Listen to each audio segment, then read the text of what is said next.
काल विरोधी पक्षाचे उपराष्ट्रपती पदाचे संयुक्त उमेदवार न्यायमूर्ती बी सुदर्शन रेड्डी यांचा उमेदवारी अर्ज आम्ही दाखल केला आणि त्या ठिकाणी अर्ज दाखल करता स्वतः माननीय शरद पवार आणि शिवसेनेतर्फे मी उपस्थित होतो। एक दिवस आधी संसदेच्या मध्यवर्ती सभागृहात सुदर्शन यांचं स्वागत करणारी आणि पाठिंबा व्यक्त करणारी जी विरोधी पक्षांची बैठक झाली त्यात मी आणि शरद पवार उपस्थित होतो। मी जे भाषण केलं त्या भाषणात मी स्पष्ट सांगितलं, शिवसेना आणि शिवसेना पक्षप्रमुख उद्धव ठाकरे यांनी आता isakal.com आहे देशातील नंबर 1 ची मराठी न्यूज वेबसाईट। प्रत्येक अपडेटसाठी isakal.com ला नक्की भेट द्या। विरोधी पक्षाचे संयुक्त उमेदवार सुदर्शन रेड्डी यांना पूर्ण पाठिंबा जाहीर केलेला। ही झाली पक्षाची भूमिका, माननीय उद्धव ठाकरे यांची भूमिका। आता विषय राहिला, तुम्ही जो का विचारताय की राज्याचे मुख्यमंत्री देवेंद्र फडणवीस यांनी महाराष्ट्रातल्या प्रमुख नेत्यांना मतांसाठी फोन केला किंवा राजनाथ सिंग जे डिफेन्स मिनिस्टर आहेत ते राष्ट्रीय पातळीवरती बोलत आहेत, अशा प्रकारच्या दूरध्वनीचा ज्याने एक ठाम भूमिका घेतलेली आहे हुकुमशाही विरुद्ध लढण्याची किंवा जे संविधान पायदळी तुडवून आमदार फोडणं, पक्ष फोडणं, दहशत निर्माण करणं, अशा लोकांच्या विरोधात आमच्यासारख्या लोकांनी, माननीय उद्धव ठाकरे साहेबांनी एक ठाम भूमिका घेतली आहे। त्याच्यामुळे अशा फोनकडे आम्ही एक शिष्टाचार म्हणून पाहतो। शिष्टाचार मला आश्चर्य वाटतं, जो पक्ष तुम्ही फोडलात हिंदू हृदय सम्राट बाळासाहेब ठाकरेंचा किंवा माननीय शरद पवार साहेबांचा जो पक्ष तुम्ही अशा पद्धतीनं संविधानाच्या विरोधात जाऊन फोडलात, आमदार खासदार 50-50 कोटीला विकत घेतले देवेंद्र फडणवीस आणि त्यांच्या लोकांनी, आणि तुम्ही त्याच पक्षाकडे मतं मागताय। हे फक्त आमच्याकडे नाही, ते देशभरात अशी मतं मागितली जात आहेत। आपल्याकडे बहुमत आहे असं आपण म्हणता, तरी तुम्ही अशा प्रकारे मतं मागण्याची गरज नाही असं एक भूमिका आम्ही सगळ्यांनी घेतलेली आहे। का मतं मागताय तुम्ही, आणि तुम्हाला आमच्याकडे मतं मागण्याचा काय अधिकार आहे? तुम्हाला भीती वाटते का तुमची मतं फुटतील, विचित्रात दिसत आहे, किंवा जो डुप्लिकेट शिवसेना आहे त्यांची मतं फुटतील? कारण देशातलं वातावरण आहे तसं। ही निवडणूक उपराष्ट्रपदाची सहज नाहीये। दोन्ही बाजूनी ठीक आहे, आज कागदावर बहुमत दिसतंय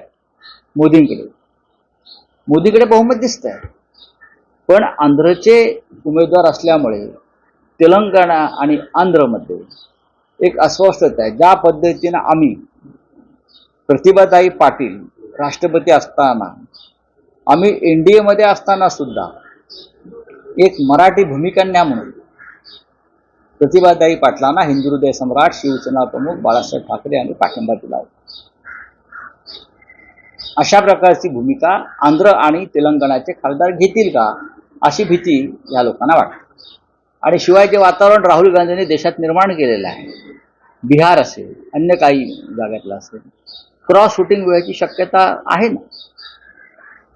देवेंद्र फडणवीस राज्याचे मुख्यमंत्री आहेत किंवा राजनाथ सिंग हे देशाचे संरक्षण मंत्री आहेत, त्यांच्यावर जबाबदारी असेल, त्यांनी तो शिष्टाचार म्हणून माननीय उद्धवजीशी चर्चा केली असेल, तर त्यात वावगं काही नाही। अशा प्रकारच्या निवडणुकामध्ये अशा चर्चा होत असतात।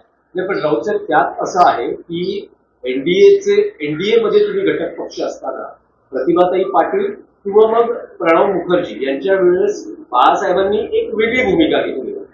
आज फडणवीस असं आवाहन करत आहेत की एनडीएचे उमेदवार जे महाराष्ट्राचे मतदार आहेत, महाराष्ट्राचे राज्यपाल आहेत, आम्हाला देवेंद्र फडणवीस यांनी ही चाणक्यगिरी शिकवून ते महाराष्ट्राचे मतदार आहेत, मग त्यांनी धोतर नेसून जायला पाहिजे, त्यांना लुंगी कसली नसतं. पाहिलं का तुम्ही काल फोटो? कोणताही राज्यपाल हा जेव्हा त्या राज्यामध्ये असतो तेव्हा तो राज्याचा प्रथम नागरिक असतो. Governor is the first citizen of the state असतो. हे आम्हाला माहिती आहे. घटना आम्हाला त्यांच्यापेक्षा जास्त माहिती आहे. आम्ही घटनेचं पालन करतो. ते घटना पायदळी तुडवतात. ते या राज्याचे मतदार आहेत, नागरिक नाही. ते आता यापुढे या राज्याचे मतदार नसतील, ते दिल्लीचे असतील. त्यांचं मूळ तामिळनाडूमध्ये आहे, कोइंबतूर. आम्हाला काय सांगताय देवेंद्र फडणवीस? तुम्ही काही सांगता. मराठी माणूस तुम्ही दिला असता तर त्याच्यावरती चर्चा होऊ शकली असती. मराठी माणूस जर कोणी दिला असता तर त्याच्यावर भूमिपुत्र म्हणून नक्कीच चर्चा होऊ शकली असती, सगळ्यांनीच केली असती. आता नाही. काल राज ठाकरे आणि देवेंद्र फडणवीस यांची पुन्हा एकदा भेट झालेली आहे. वेगवेगळ्या विषयांवर भेट झाली. ज्या विषयावर राज ठाकरे आणि देवेंद्र फडणवीस यांची भेट झाली ते विषय आपल्या माननीय राज ठाकरे यांनी स्पष्ट केलेले आहेत. अशा विषयांवर त्या दोघांच्या भेटी वारंवार व्हायला पाहिजेत, किंवा आमच्याही व्हायला पाहिजे. हा जनतेच्या जीवनाशी निगडीत असे विषय आहेत.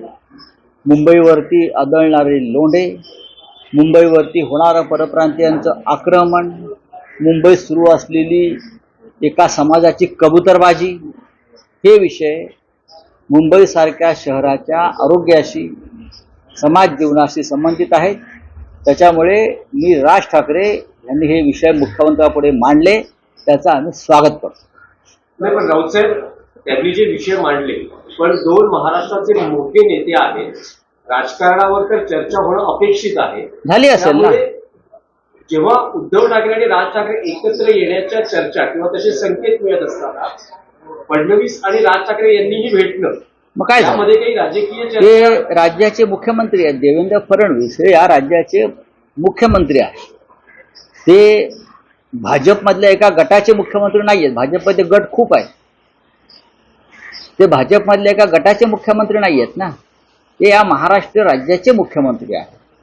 आणि त्यांच्यासाठी विरोधी पक्ष, सत्ताधारी पक्ष हे सगळे समान आहेत असं मी मानतो.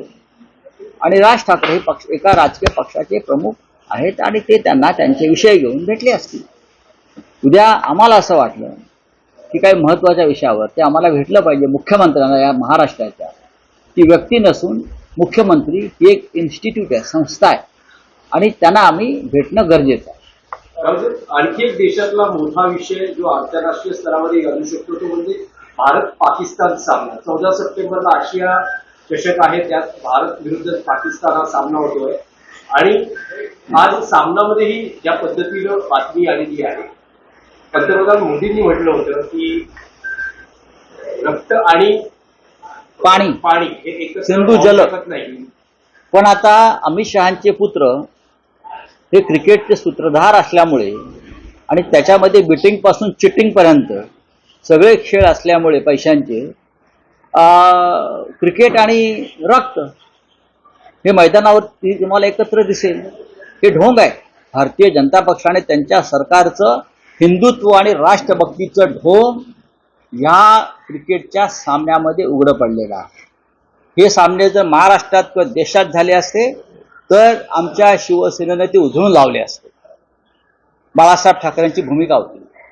हिंमत असेल तर महाराष्ट्रात देशामध्ये हे सामने घ्या, मग आम्ही तुम्हाला दाखवतो. तुमच्यात दम नाहीये. तुम्ही पळवाटा शोधता कारण तुमचे पैसे त्याच्यामध्ये गुंतलेले आहेत. हा तुमची गुंतवणूक आहे, तुमचा जुगार त्याच्यामध्ये आहे. खरं म्हणजे जिथे सामने होणार आहेत तिथे जे 26 महिलांचं कुंकू पुसलं त्यांच्या कुटुंबियांना घेऊन जा दाखवायला. आम्ही पाकिस्तानशी कशा प्रकारचं युद्ध करतो मैदानावर ते दाखवण्यासाठी घेऊन जा.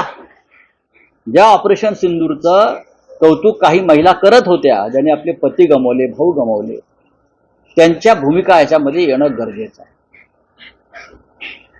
हा भारतीय जनता पक्षाचा हा जो कावा आहे किंवा मोदी यांचं जे ढोंग आहे, हा जो बुरखा आहे, तो फाटलेला आहे याच्यामुळे पूर्णपणे. हे जर इतर कोणी केलं असतं तर भारतीय जनता पक्षाने आणि मोदींनी बरं का थैथाट केला असता, अंगावरचे कपडे काढून नागडे नाचले असते या रस्त्यावरती. हिंदुत्वाच्या नावानं, राष्ट्रभक्तीच्या नावानं. आज एका तरी भारतीय जनता पक्षवाल्यांच्या गळ्यातून निषेधाचा सूर आला असेल तर मला सांगा. मला आश्चर्य वाटते, बाळासाहेब ठाकरेंच्या फोटोला म्हणजे राजकारण करतायत डुप्लिकेट शिवसेनावाले. बरं का, अमित बाळासाहेबांचे खरे वारसदार म्हणे. यांच्या ढुंगणावर लाता मारल्या पाहिजे. वारसदार पाकिस्तान बरोबर क्रिकेट खेळताय, तिकडे ऑपरेशन सिंदूर अर्धवट टाकलं, आता क्रिकेट खेळताय. 26 महिलांचा आक्रोश अद्याप संपलेला नाही, त्यांच्या घरातला दुखवटा संपलेला नाही, अजून ते अतिरेकी सापडलेले नाहीत, आणि तुम्ही पाकिस्तान बरोबर क्रिकेट खेळता. ज्या चीननं पाकिस्तानला आपल्या विरोधामध्ये युद्धासाठी सामग्री दिली त्या चीन बरोबर व्यापाराच्या चर्चा करताय. काय तुमचं धोरण आहे काय मला सांगा. नरेंद्र मोदी, अमित शहा, राजनाथ सिंग, देवेंद्र फडणवीस बरं का, यांचा हिंदुत्ववाद हा नकली, ढोंगी आणि बकवास आहे, आणि हे राष्ट्रभक्तीचे आणि राष्ट्र प्रेमाचे मारेकरी आहेत.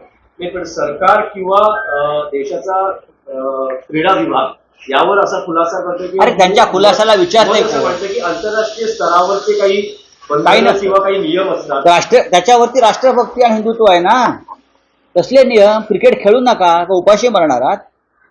भारतीय क्रिकेटचे जे खेळाडू आहेत त्यांच्यामध्ये राष्ट्रभक्तीचा थोडा जरी ठिणगी असेल तर ते खेळणार नाही.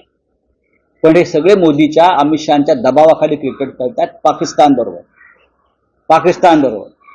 तुमच्यावर कुठला दबाव आहे? ट्रम्पचा दबाव आहे क्रिकेट खेळा म्हणून? पाकिस्तान बरोबर क्रिकेट खेळा म्हणून कोणाचा दबाव आहे मला सांगा. या जगातले किती देश क्रिकेट खेळतायत?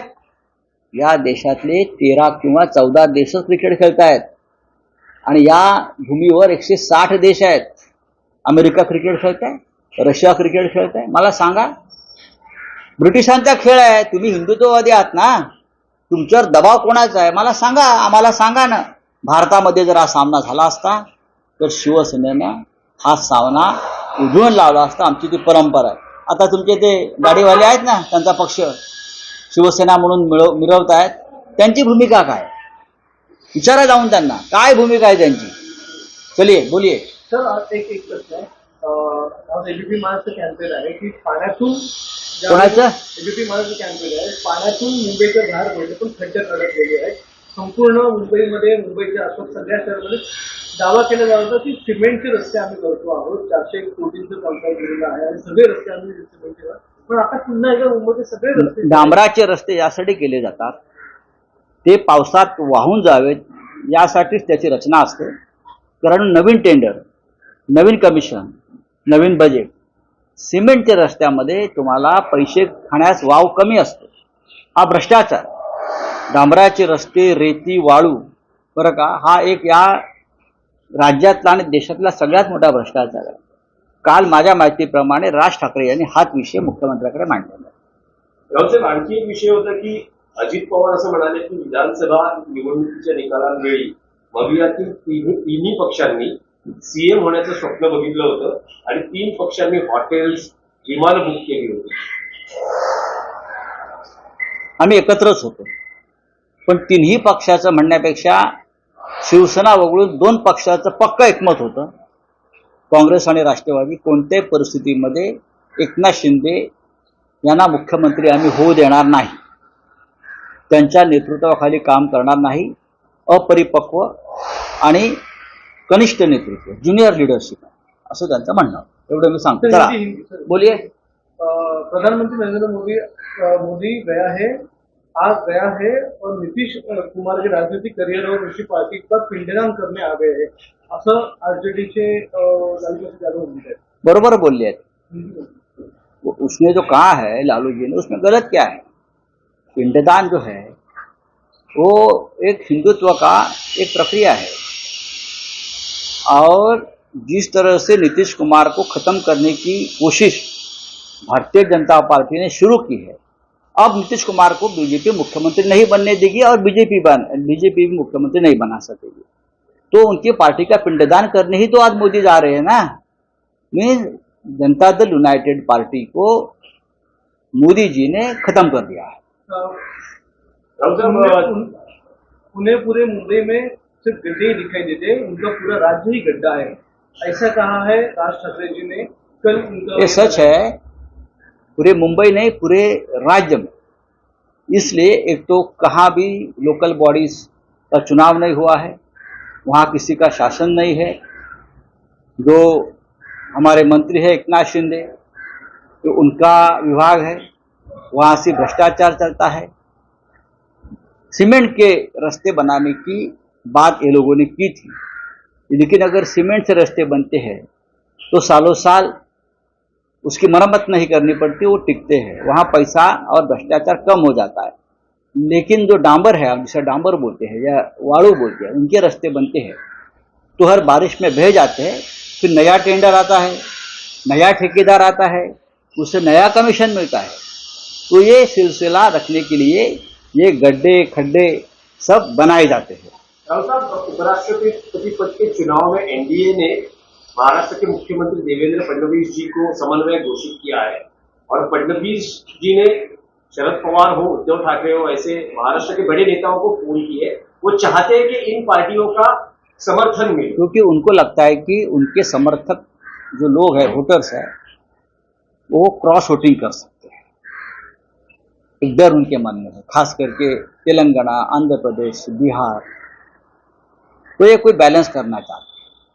लेकिन आपने देखा होगा, जिनके आपने नाम लिए हैं, तो मैं हूँ या शरद पवार साहब हो, कल हम सब लोग, हमारे अपोजिशन के यूनाइटेड उम्मीदवार बी सुदर्शन रेड्डी साहब की जो नॉमिनेशन फाइल हुई, नामांकन फाइल हुआ, हम सब लोग वहां थे, हम रहेंगे और कोई हमारा वोट ना टूटेगा ना फूटेगा, चिंता मत करिए। शिष्टाचार की बात होती है, डर की बात है उनके मन में, हम एक साथ रहेंगे। लेकिन राउत साहब, प्रतिभा पाटिल हो या प्रणब मुखर्जी हो, बाला साहब ने एनडीए से हटकर एक भूमिका ली थी।